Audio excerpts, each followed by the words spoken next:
Assalamualaikum warahmatullahi wabarakatuh. Rahayu. Hari ini dengan judul Hama Tikus. Hama tikus sangat meresahkan warga masyarakat. Kebanyakan hama tikus itu merusak tanaman padi, jagung, dan yang lain.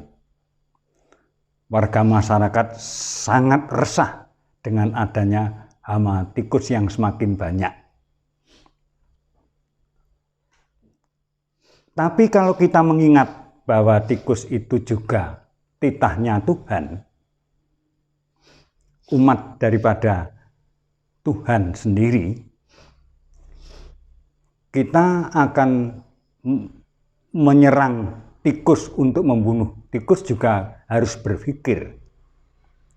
Malah ada begini. Saking emosinya orang, warga masyarakat karena sawahnya diserang tikus, akhirnya rusak. Di situ orang odo-odo atau membuat aliran listrik lewat kawat di galengan kepunyaan orang tersebut. Saat pertama kali, banyak sekali tikus-tikus yang mati, baik tikus besar maupun tikus yang masih kecil, banyak yang mati. Lalu masyarakat berbondong-bondong untuk melihat hal itu. Akhirnya masyarakat warga membuat aliran listrik lewat kawat di setiap lahan sawahnya masing-masing. Warga sangat gembira dengan penemuan kawat yang dialiri listrik itu. Emosinya warga tak terbendung dengan adanya tikus yang semakin melonjak, semakin merusak tanaman padi.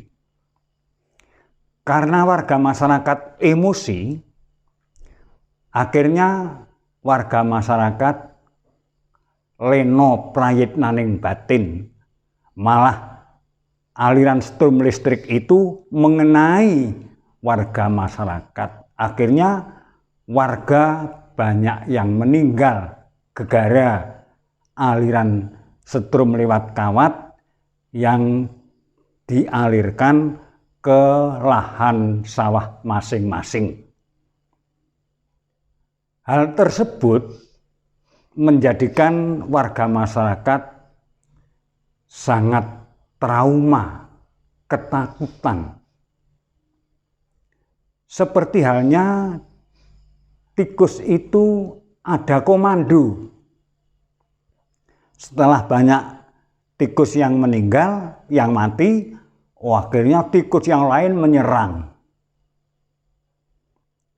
Rusak sawah warga.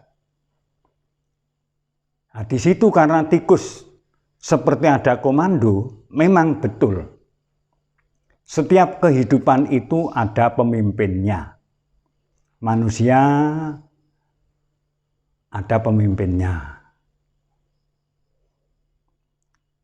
Hewan yang lain juga ada pemimpinnya seperti tawon. Tawon unduan itu ada pemimpinnya, ada rajanya. Bentuknya lebih besar daripada tawon-tawon yang lain. Ngangkrang, semut kangrang, itu juga ada pemimpinnya. Pemimpinnya lebih besar dari kangkrang-kangkrang yang lain. Laron yang keluar pagi-pagi bermunculan banyak sekali, itu juga ada pemimpinnya. Kalau begitu, memang setiap kehidupan itu ada pemimpinnya. Artinya kita harus kembali berpikir ulang. Semua mempunyai hak hidup di dunia karena itu titah daripada Tuhan sendiri. Tidak ada bedanya, tikus-tikus mencari makan, manusia pun juga mencari makan. Akhirnya orang kembali ke masalah tempo dulu, yaitu kearifan lokal. Kearifan lokal setiap desa, setiap daerah itu bermacam-macam.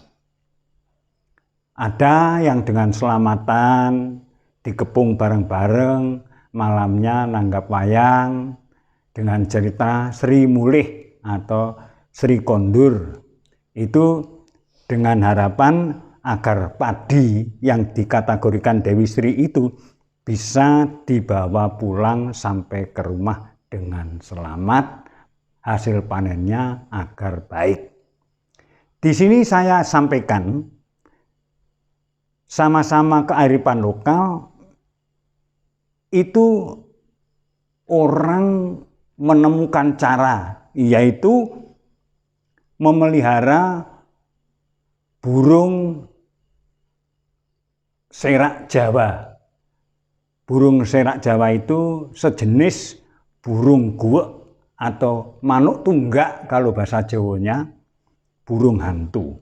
Itu memang itu burung predator pemakan tikus. Jadi di sawah dibuatkan pegupon, di situ ada burung guek atau burung serak Jawa yang memangsa tikus. Satu pasang sak jodoh burung serak Jawa itu bisa mengamankan tanaman padi seluas 25 hektar. Dia setiap hari bisa memangsa tikus 3-5 tikus. Oleh sebab itu, kalau kita memelihara burung serak Jawa, akhirnya bisa bertelur dan menetas. Semakin banyak burung serak Jawa, kan semakin banyak tikus yang dimangsa oleh burung serak Jawa. Walaupun itu podo-podo membunuh tikus, tapi pembunuhan di sini adalah digunakan oleh si burung serak Jawa itu, bukan dibunuh yang cuma-cuma, tapi memang dimakan. Jadi hanya secukupnya. Karena semakin banyaknya burung serak Jawa yang dipelihara dengan pegupon-pegupon setiap sawah, akhirnya tikus-tikus itu ketakutan, menjadi trauma, menjauh dari tanaman padi.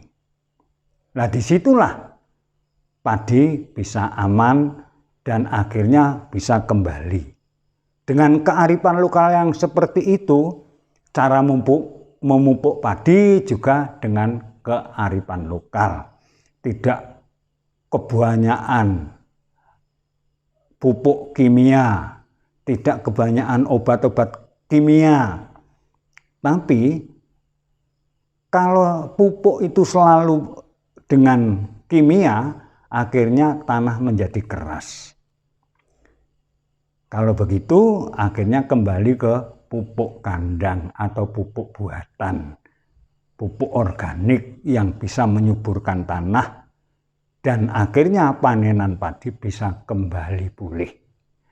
Kepada para pendengar atau para pemirsa YouTube kami, kalau akan belajar kearifan lokal yang sudah dikenal, datanglah ke Desa Cancangan, ke Desa Wukirsari, jadi Dusun Cancangan, Desa Wukirsari, Kecamatan Cangkriman, Sleman, Ngayogyakarta, Hadiningrat. Di situ Bapak dan Ibu atau para saudara-saudara yang jauh, cobalah datang ke Dusun Cancangan, Desa Wukirsari, Kecamatan Cangkriman, Sleman, Ngayogyakarta. Panjenengan bisa belajar kearifan lokal di situ. Mudah-mudahan dengan panjenengan belajar kearifan lokal yang tidak membunuh, karena memang burung serak Jawa itu sebagai predator, tapi hanya dimakan secukupnya. Tapi kan menjadikan tikus-tikus trauma lalu menjauh dari tanaman padi yang di situ ada paguponnya, yaitu pagupon burung serak Jawa. Serak Jawa kalau dipelihara akhirnya akan bisa bertelur. Bisa sepasang serak Jawa bisa bertelur 2 sampai 12 telur. Nah coba kalau ini bisa menetas semua, kan akhirnya semakin banyak dan semakin banyak. Akhirnya tikus-tikus menjadi trauma. Jadi tidak berani untuk mengganggu pada tanaman-tanaman padi atau tanaman yang lain. Belajar ke desa Cancangan, Wukirsari, Kecamatan Cangkriman, Kabupaten Sleman, Ngayogyakarta, Adiningrat, itu nanti bisa mampir ke tempat saya, tidak jauh dari situ. Demikian yang bisa saya sampaikan. Serak Jawa adalah burung sejenis burung guwek atau manuk tunggak. Kalau bahasa biasa ya burung hantu. Itu kukunya memang tajam, kakinya kuat, dan juga paruhnya juga kuat.